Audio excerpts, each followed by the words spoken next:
Prior to August 2020, 23-year-old Rahaim Francois was living a normal life. He was working as an operations officer at Air Services Limited.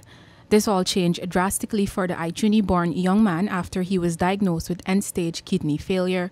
His diagnosis followed 6 months after his 18-year-old cousin, Rickquan Robertson, was diagnosed with the same condition.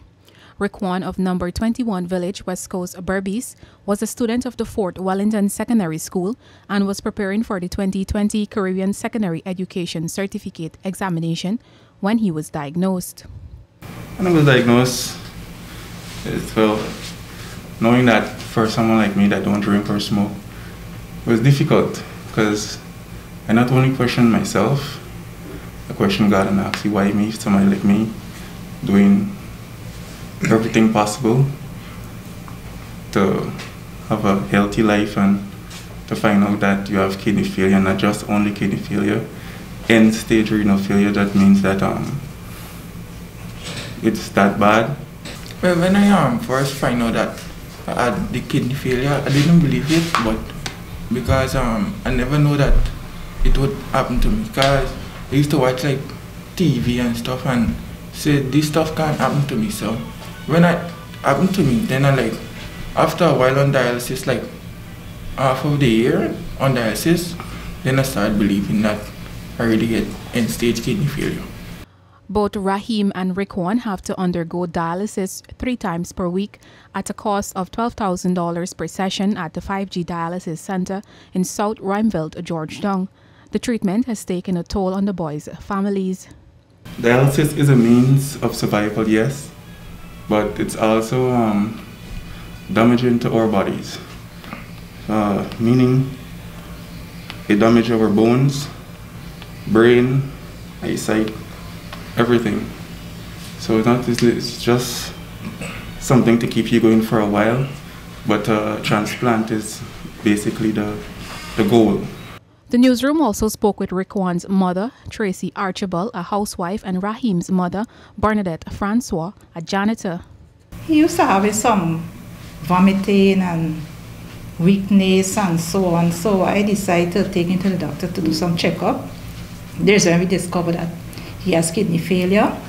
Before the doctors diagnosed him with kidney failure, he just used to complain of his tiredness. Sometimes he's a bit dizzy, and that was it. Both mothers initially wanted to be donors to the boys, but as a result of more than one family member being diagnosed with kidney failure, this is not possible. The mothers explained that they then sought out other donors, but they were either not a match or opted out.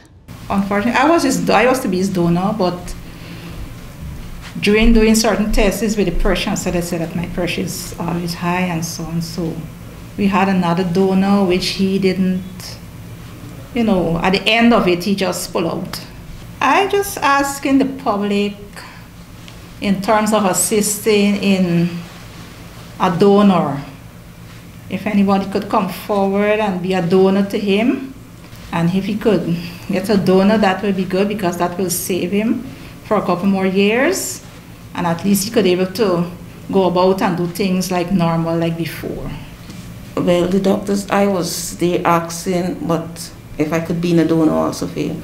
But Dr. Kishore says no, he don't want anyone from the family, seeing that there's more than one in the family being diagnosed with kidney failure. He don't want anyone from the family.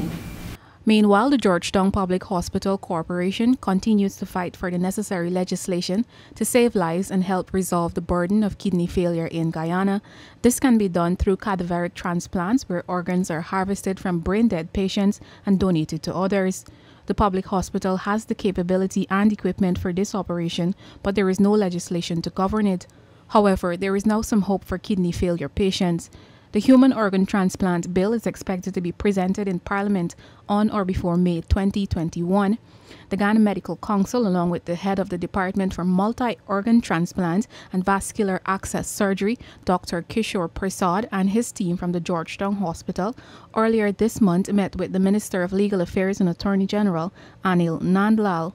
The meeting dealt with enacting legislation to govern human tissue transplant to the body of another living person and ethical issues relating to this operation. I think it would be a good thing because it's not only benefiting us. In the long run, it would benefit most persons who do not have a donor. And just like us, most persons would need 2 transplants in their lifetime. And finding one donor is hard enough, much less to find someone in the next 15 years when you would need another transplant to carry on. In the meantime, the boys' health condition has taken a toll on both families financially, and in order to keep up with the cost for treatment and other expenses, they are requesting your assistance. Persons willing to contribute to helping the families can contact 592-608-0482, 592-651-4404, or 592-671-3358. Reporting for the newsroom, I am Isanella Patwo.